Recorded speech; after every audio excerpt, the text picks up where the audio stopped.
We have some special guests that are going to tell us how they use Blackmagic Cloud, Resolve, and virtual production at the facilities that they have in Los Angeles. This is Jess Loren, she's the CEO, and Erick Geisler is the creative director of To Whom It May Concern Productions. And they're going to tell us how they leverage Resolve and Blackmagic Cloud and virtual production technology on the shows that they produce at their LA facilities, such as Wedding Talk, Crackle, Chicken Soup for the Soul, and more. Take it away, guys. Here we go. Yeah, thanks for having us. As I said, I'm Jess Loren. Similar to the last speakers, we are also a couple. So James, there's a theme happening here today. So I'm a showrunner, producer. We produce all of our own productions. Erick is also a visual effects supervisor. Yep. His last show was on Apple, if you've watched it. Echo 3 for Apple. Apple Plus. Yeah. So we have two facilities. We have one in Burbank. Our partners are XRM. It's the old Legendary Studios, if you're familiar. It's a virtual production facility as well as a stage. So we have many projects going on there. And then we have our offices and other stages in North Hollywood as well. So show you some pictures. And we also host an event once a month. If you're ever looking to learn more about virtual production, we do a demo on our volume at XRM. So feel free to reach out and we'll love to have you. But today we're talking about Wedding Talk. So Wedding Talk came to us as a project from Chicken Soup for the Soul under Crackle. If you're familiar, Crackle was under Sony. It was bought by Chicken Soup. They had a very small budget. And I was a first-time showrunner, so I was like, yes, I'll take it. So I got the title. It got me into the Academy, so I'm very grateful for that. We're going to watch a 2-minute clip just showcasing what we were able to accomplish by using the volume under a small budget. Yeah, so we'll talk more about it. So Wedding Talk was a multi-camera shoot, and it had a very, very tight production and post-production deadline, which led us to the decision that we made to go with an entirely Blackmagic workflow from start to finish. We even ended up mixing the show inside of Resolve, which is interesting. It was a little scary because all of most people don't mix inside of Resolve. They do there's either a Pro Tools is usually the weapon of choice for most mixers. But our mixers were able to figure it out pretty fast. We're going to play a little excerpt. It's about 2.5 minutes, give you an idea of the shoot. It was a multicam shoot. We shot it at our studio in front of the LED wall. So here you go.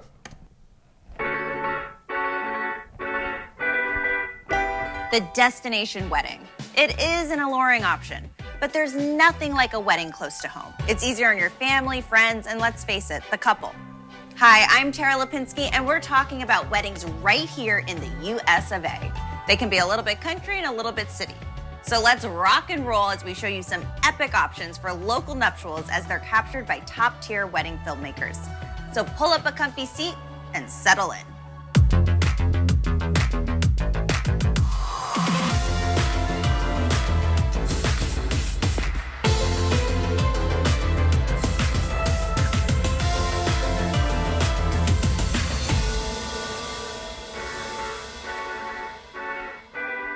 This farm country couple truly opened each other's eyes on their wedding day.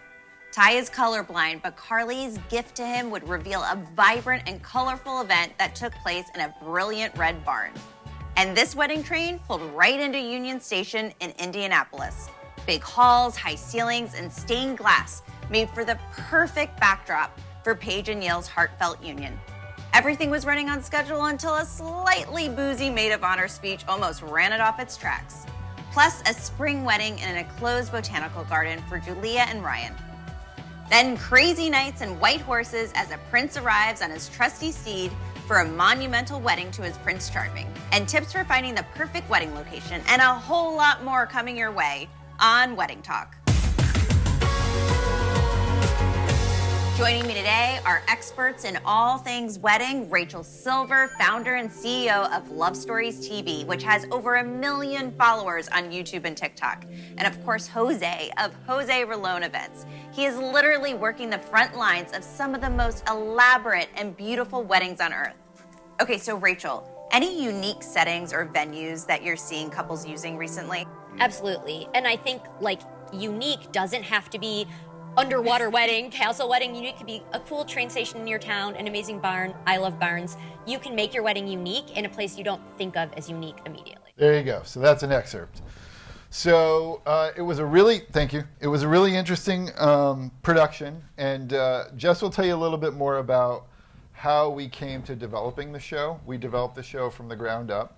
And then I'll talk more about the nuts and bolts of how we actually got it produced. So go ahead, Jess. This is just a clip show, you know, in a very epic way. I actually got to also work and create all the music for the show, which under a small budget, I just begged our partners to do it for me. I said, I really like EDM music, and I don't think EDM has been seen in wedding. And I saw, you know, the show opening you saw, we were able to accomplish that mix working with Matter Music in North Hollywood. They were great. So I got to sit in the booth and hear EDM beats and make it wedding with wedding bells. So that was really fun. I think, you know, we approached the project saying we want to do virtual production. We didn't actually use a level. We just projected images onto the wall, which you could see the florals, the dark florals, and Erick's going to pull up photos from our set. Yeah, I'll play a little slideshow for you guys while we're talking.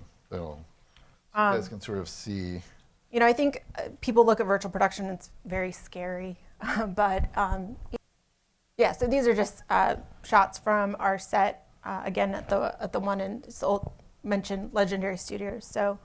Erick's going to talk about kind of the workflow of what we did to intake all of the videos. And this is at a time when we were doing live. Actually, one of our people, they were on a cruise ship.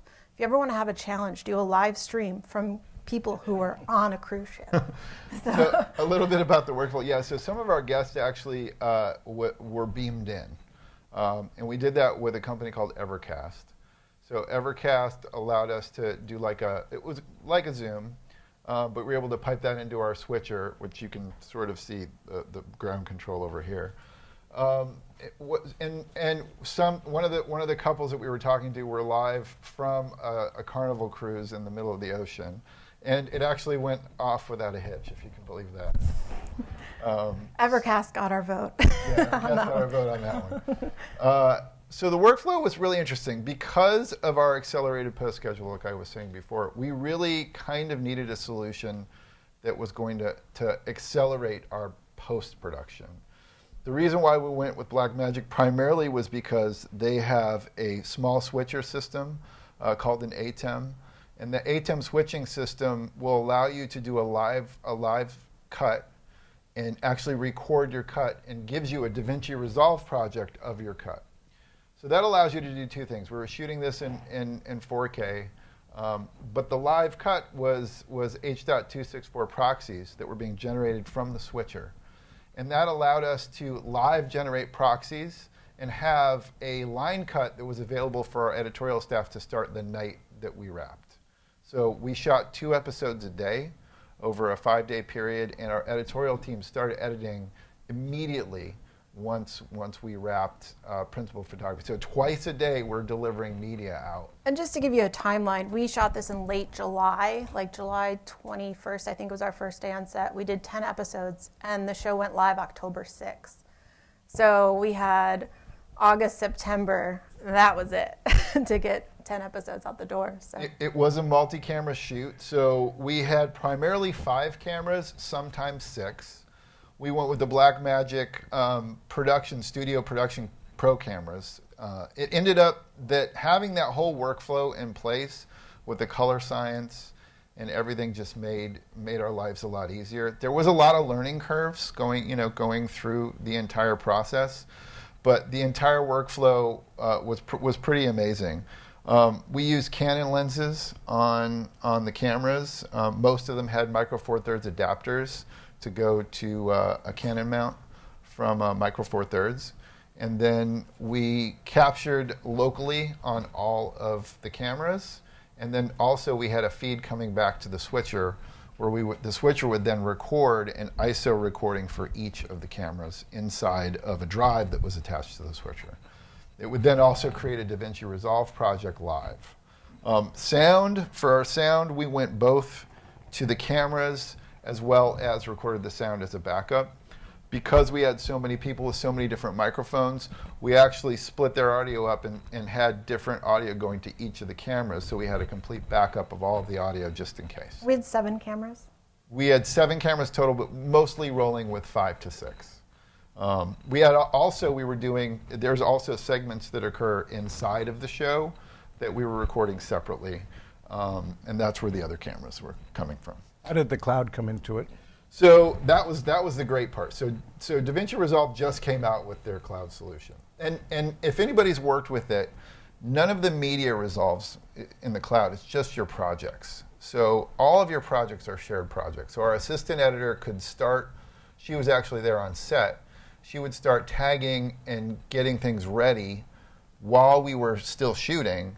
And then our editor, who was back at our facility in North Hollywood, would start cutting just as soon as he received the proxy footage. So we cut with the proxy footage, and then because we were in Resolve, the online was pretty much automatic. We literally just had to swap out the proxy footage with the high resolution. And we shot in Blackmagic Raw, by the way, so everything was shot in Blackmagic Raw. And if I could say, as a showrunner, having your lead editor on set was actually really helpful, because I could call things out to her, and she was like, oh, I remember that was this day, and we wound up switching all the episodes around and taking pieces from different shows. Yeah, episode order changed. So once the network gets involved and they give you a series of notes on your line cut. So our line cut from the day that we shot ended up being our V1, right, that we would send to the network for notes. And you can talk about that. I mean, matching outfits, the silly things that it comes down to is having editor on set was extremely helpful. So more photos of just the set itself. Again, we were so grateful to our crew because it was a small crew, small budget, and Did you have any trouble syncing audio with so many cameras? No, so that was why we ran audio to the camera. All the time code was genlocked to each camera. And that was actually happened by the switcher. So the switcher itself sends out the genlock. So we had everything synchronized, and then all of the audio channels we knew, and it was the same for each episode. Channels 1, 2, 3, 4 were on camera A, 5, 6, 7, 8 were on camera B, et cetera, et cetera. We had one day where there was a gremlin. There was a gremlin. I think we switched a cameraman in between, and we didn't catch it, and But sync was never an issue. Everything always sank. The only time we ran into a sync issue was in mix, because we were mixing inside of Resolve. Everything seemed to be okay, but one of our mixers bounced out some audio at a different frame rate. Instead of 2398, he did it at 24. In the beginning, you don't really notice, right? But the difference between 2398 and 24, when a long form show is going, it gradually is going out of sync, and we didn't know until deliverable. Deliverable, exactly. So that was a good learning lesson. Don't bounce out your audio at 24 when your project is 2398. Yeah, what did we do to resolve it was rebounced it out at 2398. Okay. Yeah. The reason why they bounced it out is because they were doing a lot of other effects. They've decided, because they were Pro Tools mixers, they didn't fully want to embrace doing everything inside of Fairlight. So they would sometimes sneak stuff off onto their Pro Tools and then sneak it back in. And that is the only time we ran into problems, to be honest with you. Fairlight was pretty good. It was very robust. It was able to load all the VSTs and plugins that they were used to using. There was a couple of moments where there's some mic rustle and some other things that they wanted to use some isotope tools, and the guy who they had as their isotope guy didn't really know how to use it in Resolve as well as he did in Pro Tools. So that's why that happened. Can you tell us about the virtual production aspect of this? Like in this set, what is sure. So in this particular set, there is a giant LED wall. In this particular slide here, you can see that we were working with framing devices. So we would play things up on the wall. We would even have interviews on the wall. So like the couple that we were interviewing who were on the Carnival cruise ship, they came in through Evercast, and we piped them right up into the wall. And so our host and guest host could interact. Do you want to talk about how we put all the content into Go ahead. into Resolve? Yeah, so we were driving. So the wall was actually another device, and the wall is being driven with a software product called Resolume, and we would pipe in video via NDI into Resolume and compose it onto the wall, and then all of that was also going into a channel in the switcher. So because the switcher could take so many inputs, we put, like, for example, the teleprompter was one of the inputs that we were recording, so we knew where we were in the script. We recorded the wall that was coming in from Resolume and a lot of different stuff. The interesting thing about these Blackmagic switchers is that no matter what frame rate or what you put in it, it homogenizes everything. So everything that comes into it, different frame rates, different aspect ratios, different everything gets basically glued into a single sort of workflow. And I would say from the network executive side, they thought they were walking onto a green screen set. They didn't even realize we were going to be using a volume wall. So their faces when they walked on set were like, "Oh, we can afford this?" And I'm like, "No, we just own the wall. You can't afford it." But the wall is it's like a giant television, and Resolume. So we had two TDs. We had and that's technical director for guys who aren't in the live space. It's a person who's sitting there and cutting the show, and we had somebody who was also cutting the wall. So one TD was responsible for cutting the cameras. The other TD was responsible for the things going on the wall, which was very interactive with our hosts, if that makes sense. What if you wanted to do green screen instead? Just make the wall green? Make your decision before you start rolling the camera. And that brings up a point, because virtual production, you really push a lot of decision-making into prep, right? It's a fix-it and prep mentality, not a fix-it and post mentality. The problem with virtual production today is that very subject, because you have to make your decision when you're going to shoot. And a lot of people are used to, we'll just put it on the green screen and VFX guys will figure it out later on. And that doesn't work. He's the VFX guy. I'm the guy that's got to figure it later on. So now we've been doing a lot of things on set, and so the set that you put behind your actor has to look the way that you want, because essentially you're attempting to get final pixels through the lens of the camera. So there are sometimes in a virtual production shoot where the director does not like the set or level that has been prepared, and then they just flip a switch and the screen goes green and they just shoot it the old-fashioned way. But I will say we're working on some projects for History Channel, and they do a lot of recre in front of green screen, and we're educating them to do them in front of the wall. So you have a lot of period pieces, obviously for history, where you're putting your actors in front of the screen and you're able to accomplish these shots in very epic, crisp ways, whereas it just looks way different than using a green screen versus the virtual worlds and levels that you can create in Unreal Engine. No, the problem with the floors, you kind of have to have it's like a hybrid approach. You have to have a set there. LED floors are kind of okay for broadcast, but because it's a light emitting surface, there's no shadows that really get cast on it, so it doesn't really look right, if that makes sense. It's not a magic bullet. It doesn't work for everything. And you have to work with your art department to design the sets and things that are in front of it that you're... Yeah, you have your traditional art department, then you have your virtual art department, your VAD team. So those teams have to work together in previs and pre-production, et cetera. How do you deal with the heat dissipation of the LED wall? Okay, so heat is, we're driving like this wall, we were driving at about 10%. It uses about 200 watts of power if you're an electrical nerd. That's a lot of juice at full brightness. So we're running at about 10 to 15%. It's cool to the touch. Like you can put your hand on it and it's not very bad. The back of the panel, so each of these panels are they come in square quadrants basically. The back of the panels have very like aluminum heat sinks on it. And so they do very well with heat dissipation. There isn't really, I mean, nowadays with LED lighting and LED, it doesn't, the light to heat ratio is far different. Mosaic artifacts when shooting with the volume. That's a great question. So yes, there are.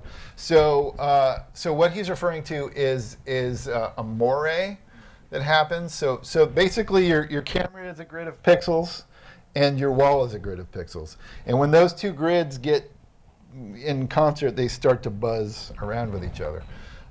So you have to find your sweet spot, which is the distance that you want your talent and your actors in front of the wall, and how much you can zoom in. The other thing is you also have to synchronize the wall to your camera. So there are cards that are in the computers that are driving the wall that actually genlock to the same genlock signal that's generated for your camera. And so your camera's drawing and recording at the same time that the pixels are being drawn. And those, you can see like when our iPhone is on there, you can see it flickering there.